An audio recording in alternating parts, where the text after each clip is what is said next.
Debra's eyes glanced away from the tablet screen to her armband where the AI display illuminated.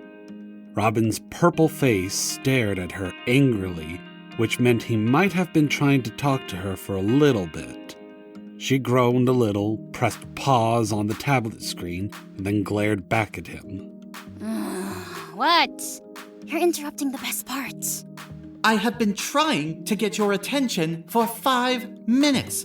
Honestly, why do you fixate on those movies so much? You've seen them so many times.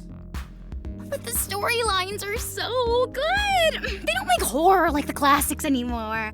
The dialogue, the build-up, the music choice. Nowadays, horror movies rely too much on cheap jump scares and gaudy CGI.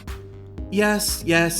As I was trying to tell you, we are making our final approach to the Hitchcock Research Facility. I would recommend you come up to the cockpit. I cannot believe I got transferred here. It's total bullshit. After that stunt you pulled, you're lucky the company didn't fire you. At least you're getting a pay increase to come here. Yeah, out here in the middle of nowhere, on the bottom of the seafloor, with no social outlets. I'm sure there will be someone there you can bond with. No, I never find any weirdos like me. No one seems to appreciate the grandeur and the splendor of great horror. Just want to have a group of girlfriends so we can start a coven and watch B-rated horror. You're being ridiculous. Again. You're being ridiculous. With your fat head and no body. I don't have a fat head. Fat is an organic state. Fat is an organic state. Fine. Let's go see our new home. Debra stood up from the little bed in the cabin, and then she stretched. She was a young woman just past her 26th birthday and fresh out of graduate school. She had short, bright blue dyed hair that fell to her shoulders and a pair of light grayish blue eyes. At the moment, she was wearing her company security uniform, a pair of black slacks, a pair of leather boots, and a black short-sleeved t-shirt. Her tech armband was on her left forearm. Debra's standard-issue firearm, a Session and Width Mark III energy magnum, laid on the bed beside her, in the belted holster that wasn't worn at the moment. It wasn't comfortable to lay down with the holster on. She strode from the cabin to the little hallway that ran the length of the small one-person submarine. The engine room was in the back, the ladder to the exit hatch was in the middle of the hallway, and a small room for extra provisions was right before the engine room door. Across from the cabin was the lavatory. The end of the corridor led to the cockpit, and so Debra made her way there. The cockpit of the submarine was an enclosed structure with a large navigation computer and a view screen that could display various scenes outside of the submarine. A comfortable chair was right before the navigation computer, and then 2 rows of smaller, less comfortable chairs were right behind the pilot chair. Debra sat down, and then Robin's face appeared on the AI display on the navigation computer. We should be entering transmission range. I'll send the facility a message so they know we're coming into one of their dock bays. Would you like me to bring up the facility on screen? Sure, why not? The view screen flared to life, a massive facility composed of several gigantic domes resting on the bottom of the sea floor. There were several huge floodlights that illuminated parts of the facility. Glass tube tunnels connected the various domes. Most of the facility was dark, however, with only a few small glimmers of illumination in 2 of the domes. The main one had a small bit of light, and one of the tubes at the back of the facility was active as well. At first, Debra gave the image a cursory glance, but then she sat up a little straighter. Her stomach started to tingle, and her nerves zip-zapped a little. Oh, that's odd. Odd, you say? How so? I'm trying to get an answer from the facility about clearance to dock, but I'm not getting a response. You're not getting any response? That is strange. Robin, is it just me? Or does the facility look strange? Strange? How do you mean? Well, the facility looks dark and inert. Is it, supposed to look like that? Let me check something. Debra's heartbeat thumped in her ears, and she watched Robin's face intently. At the moment, the AI's eyes were glazed over as he was looking through the scanners. She sat still with her hands in her lap, and she concealed the overwhelming desire to smile. When Robin's eyes came into focus, he gazed at her, and then he scowled. I recognize that look. I do not approve. I have no idea what you are insinuating. Go on, tell me. How is the facility doing at the moment? The facility is on emergency power, and many sections appear to be shut down. Emergency power, you say? How awful! And you can't get a hold of anyone? No. No matter how many attempts I make, there doesn't appear to be anyone to answer. That is highly unusual and a breach of protocol. Oh, highly unusual, you say? Are we able to find a place to dock? Okay, what's going on here? Your attitude has completely shifted, and I don't like it. What? I'm just stoked to get in there and see what's going on. There was probably a minor accident, and they're trying to restore power as we speak. Right, a minor accident that no one expected. It's probably perfectly safe for us to go inside. Surely we won't have any issues. This isn't like one of your movies. Oh, you're totally right. Tell me, how many scary movies have we watched together? Together? 648 films, animated features, and compiled cutscenes from horror survival video games. Analyze the current situation we have here with the facility. Based on the logic from those 648 films and such, what is the percentage of chance that this would be the setup for a horror story? This is real life, not a horror story. What is the percentage? 65% likelihood of this being a setup if this were one of your fabricated spooky stories. But this is real life. I mean, you're probably right, but a girl can dream, right? Let's make this interesting. You know that spiffy new upgrade you've been bugging me about? You mean the developer patch they released 2 months ago? The one that comes with faster processing speed, greater memory, and UI customization? Yes. Let's have a bet. If you're right and there isn't anything out of the ordinary going on, then I'll buy you that upgrade after I get paid next. Okay. But what happens if you win?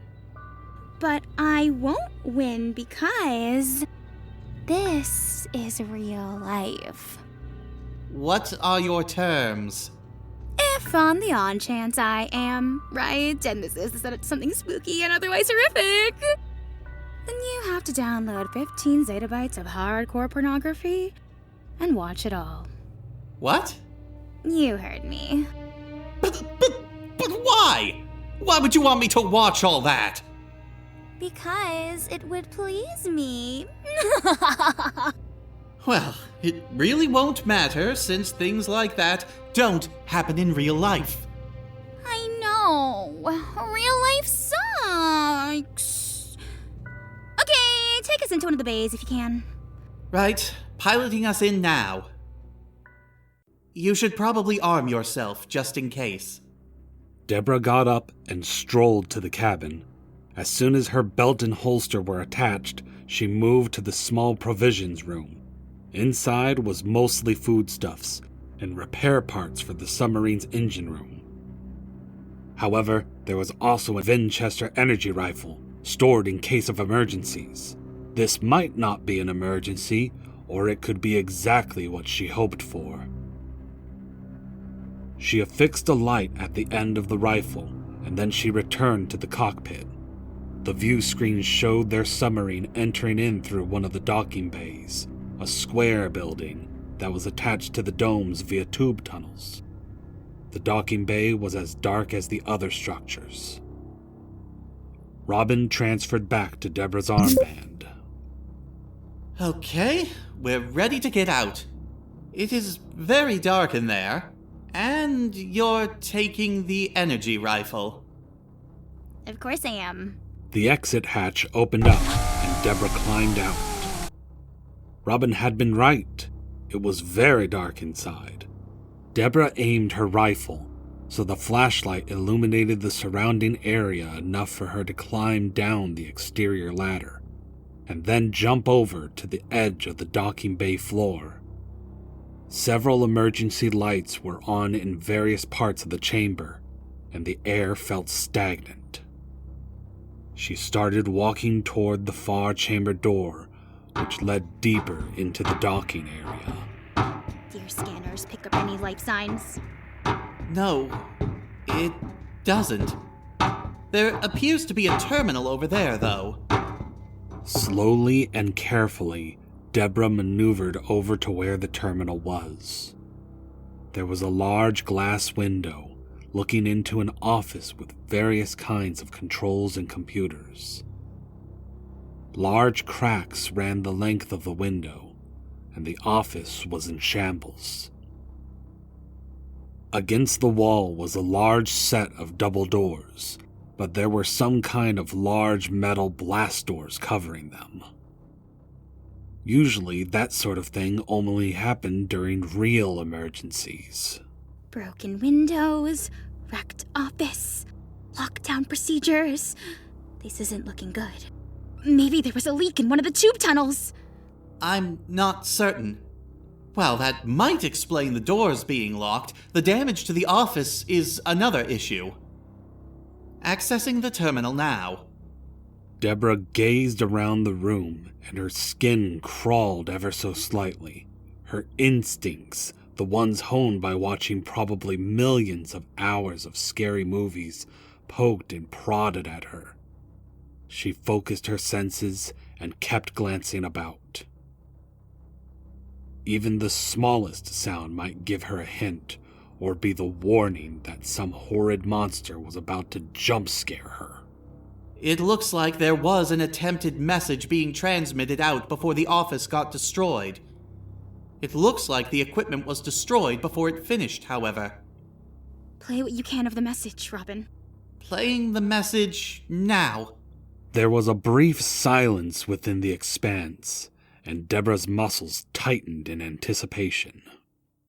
Mayday! Mayday! We need reinforcements and quarantine immediately! Our facility is overrun by God knows what. The researchers here did something unholy, and now demons or something are killing everyone. I don't know how much longer we can last, but please, come and save us. My name is Comm Officer Jones, and Oh God, no!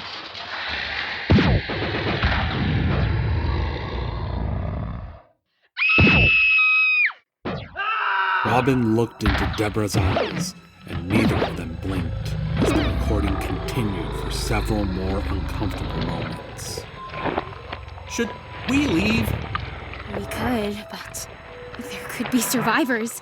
And if we do leave, then whatever is here might escape. It might have already.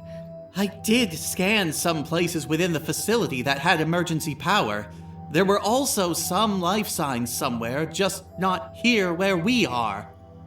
Maybe we can find out more information as we go along. Can you unlock and lock this bay? I mean, make it so only you can get in or out? Yes, what are you thinking? We keep this base secure, and then we search for any survivors and any clue on what happened here. If you can also lock down other areas, we may be able to keep whatever is still here trapped. Looks like we really are going to stroll into a shitstorm. Can I count on you?